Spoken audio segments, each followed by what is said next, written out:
남편을 잃고 홀로 어렵게 살아가는 한 여성이 있었습니다. 이 여성이 어느 날 지하철에서 도움을 구하는 한 사람을 보게 되었는데 이 사람이 다른 쪽은 멀쩡한데 발 하나가 이제 없어서 의족을 하고 있었어요. 이 사람이 이제 의족을 차고 있다라는 것을 강조하기 위해 그쪽 다리를 이렇게 걷어붙이고 조그만한 플라스틱 바구니로 이제 구걸을 했습니다. 이때 하나님께서 이 여인에게 깨달음의 음성을 주셨어요. 뭐냐? 너는 왜 이 남자가 구걸하는 인생을 살게 된 줄 아느냐? 이 남자가 다른 일도 충분히 할 수 있었지만 자기에게 없는 한쪽 발목만 바라보고 살았기 때문에 이런 인생을 살게 된 거다. 너도 마찬가지다. 내가 너에게 준 게 많은데 너에게 없는 남편 하나만 바라보며 살고 있는 것 아니냐, 이런 음성이 들린 거예요. 우리가 같은 상황 속에서 어떤 것을 선택하느냐는 우리 자신의 몫입니다. 그런데 이제 없는 것만을 생각하고 원망하며 불평하다가는 있는 것마저도 잃어버린다는 거예요. 우리가 무심코 지나갔지만 돌아보면 이미 갖고 있는 게 많습니다. 우리가 오늘 하루 지금 살고 있는데 오늘 하루를 못 살아간 사람들이 이 땅에 많습니다. 오늘 돌아가신 분들도 많단 말이에요. 그리고 우리에게 자연을 주신 것도 감사하고 더 나아가서 오늘 우리에게 구원 베풀어 주셔서 예배할 수 있도록 인도하신 하나님의 은혜도 크잖아요. 그죠? 이런 일에 감사하게 된다면 그동안 감사하지 못했던 그런 마음이 뻥 뚫리는 거예요. 물이 그냥 쑥 내려가는 것처럼. 그렇게 감사하며 사시길 축원드립니다. 오늘 이 주님의 말씀, 이제 주님의 경고이고 비유 시리즈 네 번째로 무화과 나무 비유인데 종말에 관한 비유여서 다소 무겁고 어려운 이야기지만 한번 해보겠습니다. 사람들이 예수님 때부터 지금 때까지 변하지 않고 늘 묻는 게 뭐냐? 주님 언제 오세요? 오는 건 맞습니까? 정말 우리 때가 마지막 때입니까? 변함없는 질문이에요. 근데 이 모든 질문에 성경은 늘 같은 대답을 합니다. 그날과 그때는 아무도 모른다. 하나님께서는 날짜를 알려주지 않았습니다. 어느 누군가가 내가 마지막 날 종말의 때를 알고 있다 얘기하면은 그 사람은 가짜입니다. 아무도 몰라요. 우리에게 어떤 얘기 하시느냐? 그래서 준비된 사람이 되라. 준비된 사람이 되라. 그럼 우리가 노아의 시대를 보겠습니다. 사람들이 하늘에서 비가 쏟아진다는 말을 아무도 믿지 않았어요. 왜냐하면 노아 시대 전까지는 비가 안 왔거든요. 이 땅에 비가 없던 시절이에요. 그래서 평소처럼 먹고 마시고 시집가고 장가가고 했습니다. 그런데 단 한 사람만 하나님 말씀을 들었어요. 누구죠? 노아. 비가 올 거니까 방주 만들어라. 문제는 뭐냐면 그날이 언제인지 실제로 비가 오는지 아무도 모른다는 거예요. 아무도. 그런데 노아는 매일 아침 나무를 깎고 방주를 만들었습니다. 사람들이 온갖 조롱을 해대도 미쳤다고 얘기해도 말씀 하나 붙들고 준비했습니다. 그리고 노아가 방주를 다 만들고 문을 닫을 때 비로소 비가 내리기 시작했어요.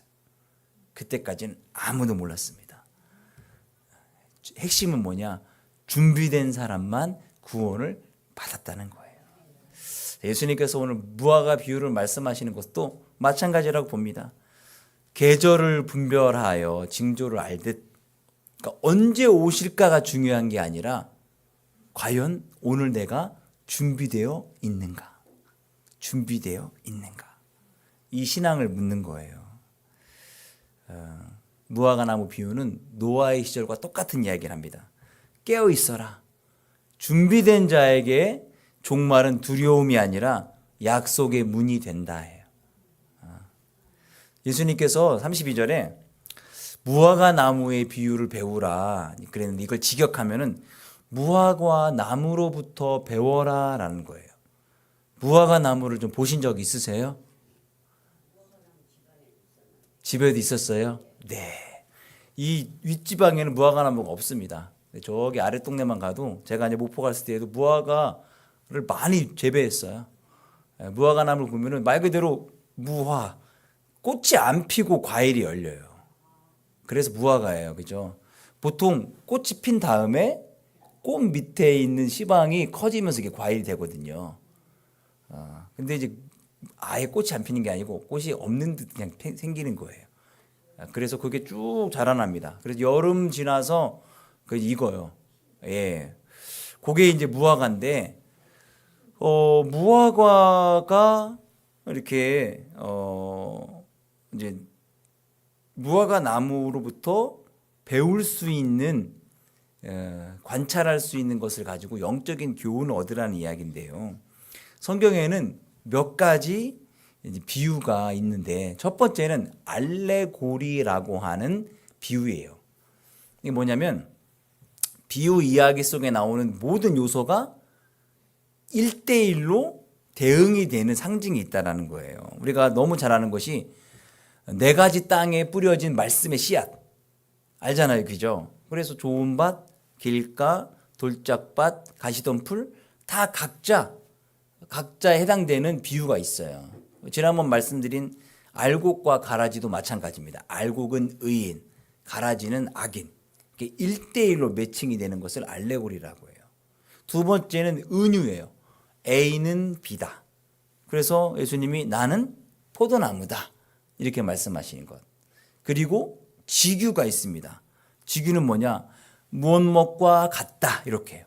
땀이 땅에 떨어지는 빗방울 같다. 이렇게 말씀하시는 거고요. 네 번째가 유추적 예시예요. 하나의 현상을 가지고 그걸 유추해서 교훈으로 삼는 건데 오늘 이 무화과 나무의 비유가 바로 유추적 비유예요. 그래서 가지가 연해지고 잎사귀를 내면은 여름이 가까운 줄 알아라 이런 거거든요. 우리가 잘 이해가 안 돼요. 아니 뭐 여름은 뭐 굳이 뭐 나무를 보고 여름을 알아야 되나? 왜냐하면 이 동네가 계절이 뚜렷하지가 않아요. 우리는 봄, 여름, 가을, 겨울이 뚜렷하잖아요. 한겨울 지나고 바람만 불어도 이거 봄바람 분다 느껴지잖아요. 훈훈한 바람이. 그런 봄바람이 어느 날 가을에도 불어요. 가을에도 따뜻한 바람이 부니 야 봄바람 같다 이렇게 얘기하잖아요. 그렇게 우리는 쉽게 알아간단 말이에요. 근데 이 예수님 이 동네는 1년 내내 그냥 날이 비슷해요. 조금 더 덥거나 조금 덜 덥거나 차이지. 그래서 무화과 나무를 보고 여름이 오는구나를 알게 되는 거예요. 제가 한 가지 예를 들자면 우리나라에도 이런 지혜가 있었어요. 제가 지금도 기억이 나요. 고등학교 때 누군가 얘기했는데 선생님이 칭찬해 줬어요. 그런 것도 아냐고. 무슨 얘기냐면은 모내기를 언제 하는가. 벼농사를 안 진 사람은 절대 모릅니다. 모내기 언제 하는지 아세요? 그냥 봄에 하는 거 아니에요? 이렇게 생각할 수도 있는데 옛날 어르신들은 모내기 날짜를 언제 알았느냐. 여러분 밤이 처음 열렸을 때 본 적 있으세요? 밤송이. 예, 밤송이가 처음 열렸을 때는 큰 밤하고 똑같이 생겼는데 단지 작아요. 조그만해요. 근데 똑같이 뾰족뾰족해요. 이게 따갑진 않죠. 이 밤송이를 하나를 따가지고 겨드랑이 밑에 넣는답니다. 그래서 따가워지면 그때가 모내기 할 때라는 거예요. 너무 신기하죠? 예, 선진들의 지혜인데 아무 때나 모내기 했다가 갑자기 날씨 추워지면 뭐가 다 죽습니다. 그럼 농사 망치는 거예요. 너무 늦게 모내기를 하잖아요. 그러면은 이게 이제 이삭이 맺혀가지고 열매가 맺힐 때 이때를 놓치는 거예요. 그럼 쭉정이만 생기는 거예요. 그러니까 적절한 시기가 있어요. 춥지 않을 때와 서리가 오기 전까지 이 시점에서도 벼를 키워야 되는데 그러니까 시작점을 잘 잡아야 되는데 그때가 여러분 잘 기억하세요. 밤송이를 넣어가지고 따가워지면 그때 모내기 하는 시절이랍니다. 요즘은 안 그래요. 요즘은 이제 비닐하우스가 있잖아요. 그리고 이 냉해 강한 벼들도 있어서 빨리 심어서 빨리 그냥 8월 말에 이미 수확 고두는 모두 있어요. 예. 옛날엔 그랬다. 그런 것처럼 그렇게 자연을 보고 뭔가 이치를 깨달아 나가는데요. 오늘 말씀에 예수님 말씀에는 무화과가 가지를 내고 연해지면은 여름이 찾아오는 것처럼 이런 징조가 보이면 어떤 일이 반드시 일어난다라는 거예요. 예수님이 굳이 이 비유를 왜 말씀하셨는가? 성전 멸망에 관한 이야기를 예수님이 말씀하세요. 그래서 제자들에게 이걸 이야기하시는 거예요. 33절에 보면 인자가 가까이 온 줄로 알라라는데, 여러분 성경에 보면 어떤 성경은 거기에 인자의 일자라고 써 있어요. 그리고서는 이제 성경 밑에 보면 주석이 달려 있죠. 그 일자에 때로 번역할 수도 있다. 때가 되면 안다. 어떤 때냐? 예수님으로 인자라고 표현하면은 심판의 때와 성전 멸망을 말씀하신 때, 그리고 그냥 때라면은 성전 파괴가 임박했던 때. 그래서 예수님께서 34절에 이 말씀을 강조하기 위해 내가 진실로 말한다. 진실로. 이 세대가 지나가기 전에 이 일이 다 일어날 것이다 라고 말씀하십니다. 이 세대는 예수님 당대를 뜻합니다. 좀 더워지는데요. 벌써 여름이 오려나? 그래서 예수님의 이 예언은 예수님 사후 70년에 로마의 티투스 장군이 와서 성전을 다 망가뜨리고 허물어요. 성취가 돼요.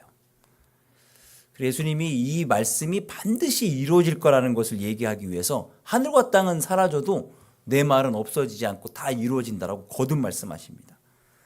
그 36절에 그래서 그러나 뭐에 대하여는 다시 전환이 말씀이 바뀌어요. 근데 이 말씀의 시작점이 되는 질문에 대해서 한번 볼까요? 32절 3절 말씀 한번 읽어봅시다. 시작. 예수께서 감람산 위에 앉으셨을 때에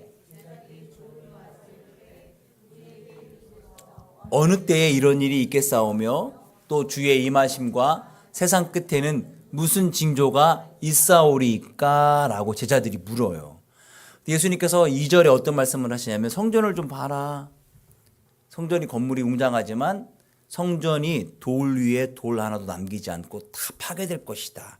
이렇게 말씀하니까 제자들이 묻는 거예요.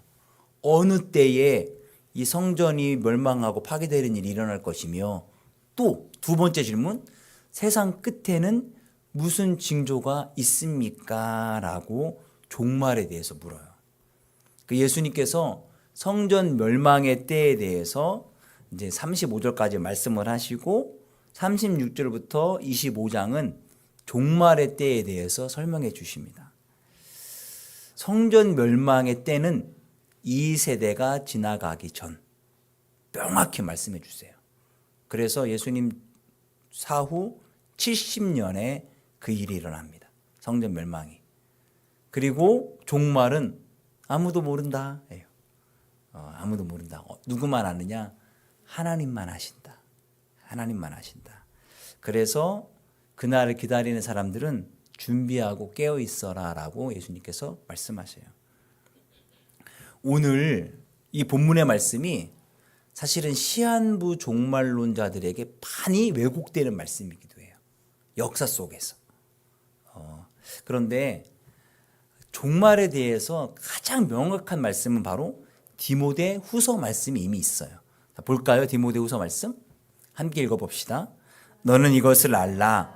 말세에 고통하는 때가 이르러 사람들이 자기를 사랑하며 돈을 사랑하며 자랑하며 교만하며 비방하며 부모를 거역하며 감사하지 아니하며 거룩하지 아니하며 무정하며 원통함을 풀지 아니하며 모함하며 절제하지 못하며 사나우며 선한 것을 좋아하지 아니하며 배신하며 조급하며 자만하며 쾌락을 사랑하기를 하나님 사랑하는 것보다 더하며 경건의 모양은 있으나 경건의 능력은 부인하니 이 같은 자들에게서 내가 돌아서라 라고 사도 바울이 디모데에게 편지하면서 종말의 때를 말씀합니다. 말세의 징조는 뭐냐? 사람들이 자기만 사랑하고 돈도 사랑하고 부모님 거역하고 감사하지 않고 절제하지 못하고 쾌락 좋아하고 그리고 경건의 모양은 있는데 능력이 없는 이런 모습인데, 이런 모습 여러분 보신 적 있으세요? 많이 보죠. 안타깝게도 너무나 자주 보입니다. 무슨 얘기예요? 우리가 살고 있는 시점이 종말의 징조가 많은 시대라는 거예요. 굳이 뭐 무화과 나무 비유를 뭐 또 다른 비유에 막 역사적 비유 속에서 끼워 맞출 필요가 없이 현재 우리가 봐도 알 수가 있어요. 자, 성경이 말하는 종말은 우리는 종말 생각하면은 막 도시가 파괴되고 막 전쟁이 일어나고 이 지구가 깨어져 나가고 사람들이 다 죽어나가는 이런 공포와 두려움을 주로 연상시켜요. 그동안 그런 얘기를 많이 했으니까요. 그런데 종말은 단순히 파멸이 아니라 하나님께서 구원하시려고 하는 역사의 완성이에요. 완성. 그러니까 종말의 시대를 살아가는 우리가 어떤 사람들이냐? 끝을 기다리는 사람이 아니라 완성을 준비하고 완성을 기다리는 사람이에요. 느낌이 확 달라오죠. 확 다르죠. 그죠? 완성을 기다리는 사람. 음식 준비해 놓고서는 이거 언제 마무리되나 기다리는 사람. 어때요? 느낌이? 기대감이 있죠. 음식이 마무리되면 내가 이제 라면 끓여 먹는 거니까 먹을 기대가 있으니까. 그러니까 우리 종말을 두려움으로 준비하는 것이 아니라 기대감으로 그때를 준비하면 되는 거예요. 음식 끝나는 시간이라고 생각하시면 돼요. 그래서 성경에 이 종말을 준비하는 태도에 대해서 몇 가지 나와 있어요. 그 얘기를 한번 나누겠습니다. 첫 번째, 뭐라고요? 깨어있음, 깨어있음. 자, 말씀 읽어봅시다. 그러므로 깨어있으라. 어느 날에 너희 주가 임할는지 너희가 알지 못함이니라. 깨어있으라는 이야기가 많이 나오는데 잠자지 않고 늘 눈을 부릅뜨고 있어라. 이 얘기는 아닐 거 아니에요. 이렇게 있으면 죽습니다. 어떠냐? 세상에 관하여서 무감각하지 않고 하나님 나라를 늘 바라보는 삶이에요. 그러니까 신앙의 경계함을 갖고 있으라는 이야기예요. 매일 말씀과 기도로 내 삶과 내 영혼을 점검하는 태도, 이게 바로 깨어있음입니다. 자, 성경적인 모델로는 바벨론의 총리 다니엘이 있습니다. 다니엘은 그 당시 우상숭배가 판을 치던 바벨론의 한 복판에서 총리로 일했던 사람입니다. 그런 사람이 절대 기도의 창을 닫지 않았다는 사실. 기도하는 것 때문에 그가 생명의 위협이 닥쳐와도 그는 아랑곳하지 않고 기도했어요. 그가 영적으로 깨어있는 사람이었습니다. 그러니까 하나님께서 그를 사용하실 뿐만 아니라 앞으로 일어날 일에 대해서도 다니엘에게 보여주셔요. 두 번째는 뭘까요? 두 번째는 충성됨입니다. 충성됨. 말씀 읽어봅시다.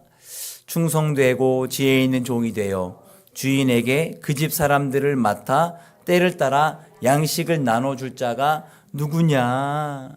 종말을 알아가는 신앙의 핵심은 무엇을 아느냐가 아니라 어떻게 살아가느냐예요.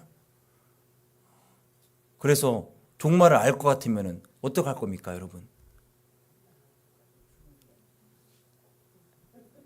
준비할 것 같은데 준비 안 하고 자포자기 합니다. 내가 열심히 살아갈 이유가 없는 거예요. 끝나니까. 그렇죠? 그게 아니라 마지막까지 최선을 다하는 거. 어떻게 살아가느냐. 하나님 그걸 보길 원하시는 거거든요. 충성이란 눈앞의 결과보다 하나님께서 내게 맡겨주신 그 일을 성실하게 감당하는 겁니다. 마지막 주님이 오셨을 때, 재림하셨을 때 우리에게 뭐 어떤 큰 일에서 물으시는 것이 아니라 아주 작은 일에 충성했느냐 안 했느냐를 우리에게 물으시고 평가하시는 거예요. 성경적인 모델로는 노아가 있습니다. 아까 얘기했던 노아. 이 시대 사람들이 다 조롱하는 가운데 세상에 방주를 산 중턱에 짓는 게 맞습니까? 사람들이 노아뿐만 아니라 모든 가족들이 다 미쳤다 조롱할 때 묵묵히 방주를 지었던 사람입니다. 하나님의 일에 충성했다라는 거예요. 이 충성스러움 때문에 그는 자기 자신뿐만 아니라 가족의 생명을 구원할 수 있었어요. 또 봅시다.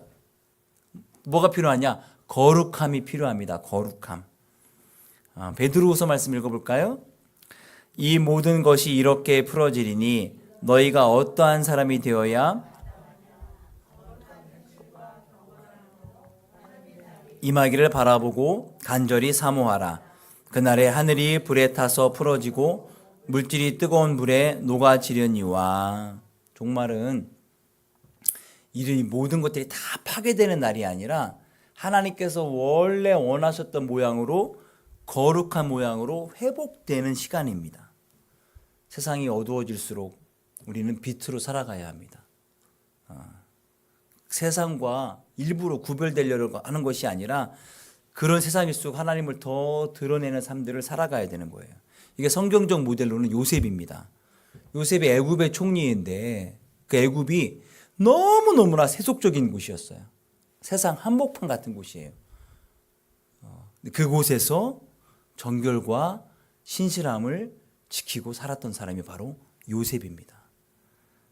오늘 우리가 살아가는 시점이 하나님의 사람으로 살아가는 데 있어서 굉장히 어려운 세상입니다. 시대가 그렇게 흘러가고 있으니까. 그렇게 살지 않으면 피해보거나 손해보는 그런 삶들을 살아갈 수밖에 없으니까요. 그럼에도 불구하고 과연 그 삶을 살겠는가? 하나님 우리에게 요청하시는 거예요. 거룩하게 살아가라. 마지막으로는 사랑입니다. 사랑.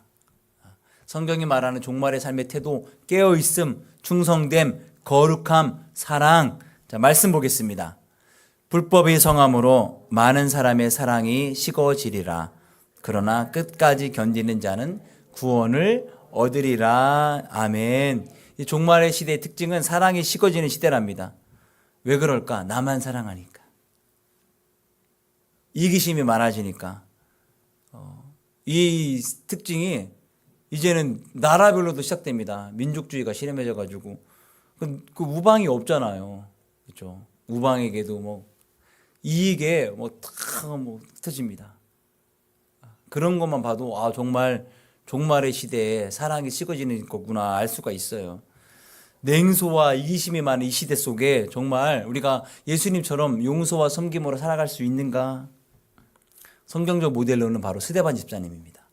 이 스데반 집사님이 마지막 죽을 때 어떻게 했죠? 어떻게 하다 돌아가셨죠? 자기에게 돌 던지는 사람들을 위해 기도하다 죽었어요. 자기를 죽이는 사람에게 사람을 위해 기도하다 죽었다고요. 하나님께서는 그 기도를 응답하셔서 당장 스데반 집사님을 죽이는 사람들을 심판하지 않으셨어요. 하나님 마음이라면 의로운 사람을 죽이는 저 사람들을 가만히 둬야 되겠습니까? 아니잖아요. 그런데 그들을 용서해 주세요. 그러니까 심판을 미뤄요. 그들이 회개할 수 있는 기회를 주신 거잖아요. 그런 것처럼 마지막 시대에 정말 사랑을 실천할 수 있는가? 종말의 시대에 어떤 사람의 모습으로 살아가야 되니까 등불을 든 자들처럼 살아가야 합니다. 등불이 왜 필요할까요? 어두우니까. 밝은 데는 등불을 사용하지 않죠. 그런데 이 등불을 잘 유지하기 위해 뭐가 필요합니까? 기름이 필요합니다. 우리는 등불로 어두움을 비추되 기름을 채우는 준비된 자로 게으르지 않은 사람으로 살아가야 돼요. 주님이 언제 오시든지 준비된 사람이 되어야 합니다. 자, 종말의 시대를 가장 잘 사는 사람은 하나님 나라 백성으로 깨어 있어서 오늘 작은 일에 충성하며 거룩하고 마지막으로 사랑을 실천하며 사는 사람입니다. 우리의 때가 안타깝게도 종말의 징조가 더 분명해지는 시점입니다. 우리가 오늘 이후부터 조금 추워진다고 하는데요. 하지만 주중엔 다시 또 기온이 회복된다고 해요. 뭐가 옵니까? 어떤 계절이 옵니까? 겨울이 온다라고 우리는 다 알고 있습니다. 우리 헌기 집사님 반팔 입으셨는데 우리 김진아 집사님도 좀 지나면은 반팔 사라집니다. 그 시절에 맞게 옷을 입을 수밖에 없어요. 추워지니까. 근데 우리 시점이 안타깝게도 종말이 다가오는 시대예요. 뭐 어떻게 살아야 되죠? 종말을 준비하며 살아가야 합니다. 준비하며. 내가 무엇을 아느냐가 아니라 내가 오늘 준비하고 있는가가 중요한 시점입니다. 깨어있어 오늘을 충성스럽고 거룩하고 사랑하며 사시는 여러분 되기를 축원드립니다. 우리 시간에 성찬 예식 진행하겠습니다.